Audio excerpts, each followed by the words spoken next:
이스라엘은 대대적인 미사일 공격도 공격이지만 이란 핵심 인사들을 제거하기 위한 은밀한 작전도 진행했는데요. 월드이슈에서 이란 기자와 함께 자세히 짚어보겠습니다. 먼저 이스라엘이 진행한 이 은밀한 작전, 이번 기습 공격과도 관련이 있겠죠? 네, 그렇습니다. 이스라엘이 이란에 대한 기습 공격을 감행하면서 밝힌 자신들의 목표가 있는데요. 한마디로 이란의 핵과 탄도미사일을 가만두지 않겠다는 겁니다.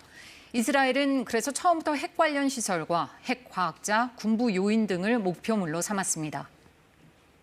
The objective of Israel's military operation is to remove this threat, both the nuclear threat and the ballistic missile threat to Israel.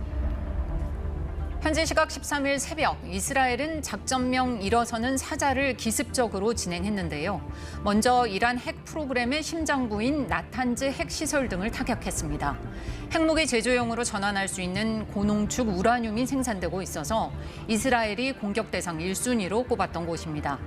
또 한쪽에서는 이란군 장성과 핵 과학자들이 핵심 표적이 됐습니다. 사실상 은밀한 참수 작전입니다.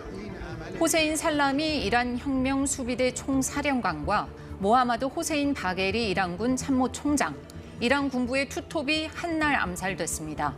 이 밖에도 혁명 수비대 항공우주군 사령관 등 고위 지휘관과 핵 과학자 등 20여 명이 이스라엘을 정확하게 골라서 살해했습니다. 이스라엘 고위 보안 관계자는 미국 워싱턴 포스트와 CNN 방송 등에 사망자 다수가 자신의 집에 있는 침대에 누워 있었다고 전했습니다. 이란의 핵심 요인들이 잠을 자고 있다가 변을 당했다는 건데 어떻게 이런 작전이 가능했던 거죠?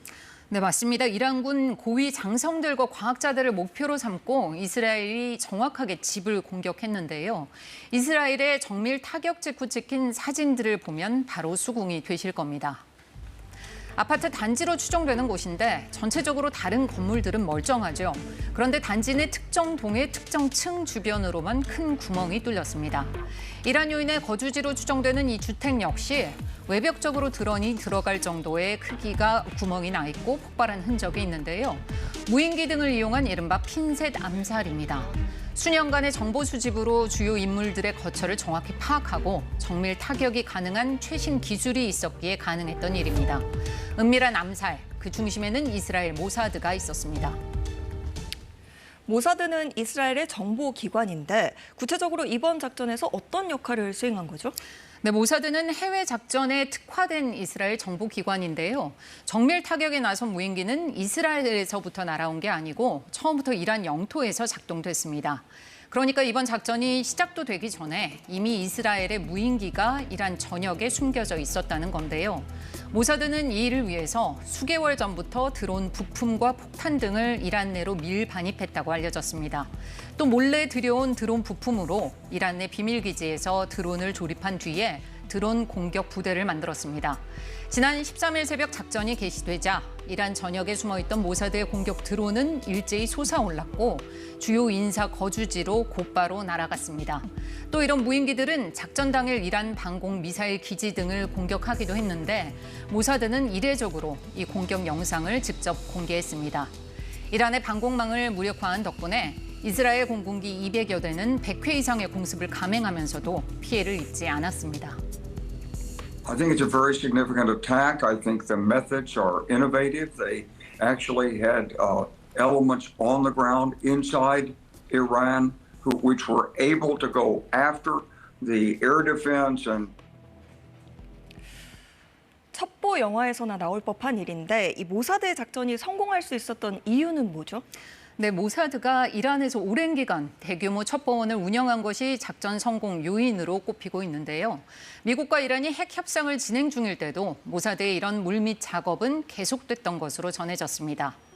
할리 다그레스 워싱턴 연구소 연구원은 CNN에 모사드는 벌써 몇 년째 이란을 놀이터 취급하고 있다고 말할 정도입니다. 실제 모사드는 지난해 9월 헤즈볼라를 상대로는 호출기 동시 폭발을 일으킨 적도 있습니다. 이 사건으로 약 2,700명 넘는 헤즈볼라 대원이 다치고 12명이 숨졌는데요. 헤즈볼라가 주문한 호출기, 이른바 삐삐 5,000개에 모사드가 소량의 폭발물을 싣는 정교한 작전을 펼친 결과입니다. 이번 일어서는 작전 역시 단순한 이스라엘의 군사행동이 아니라 이스라엘 국방군, 정보기관 모사드, 방위산업체들의 수년간에 걸친 치밀한 공세라는 분석이 나오고 있습니다. 특히 정보와 기술, 전략이 결합한 정밀 타격으로 이란군 수뇌부가 사실상 전멸하면서 이란 당국은 완전히 수세에 몰린 상황입니다. 월드이슈 이란 기자와 함께했습니다. 잘 들었습니다.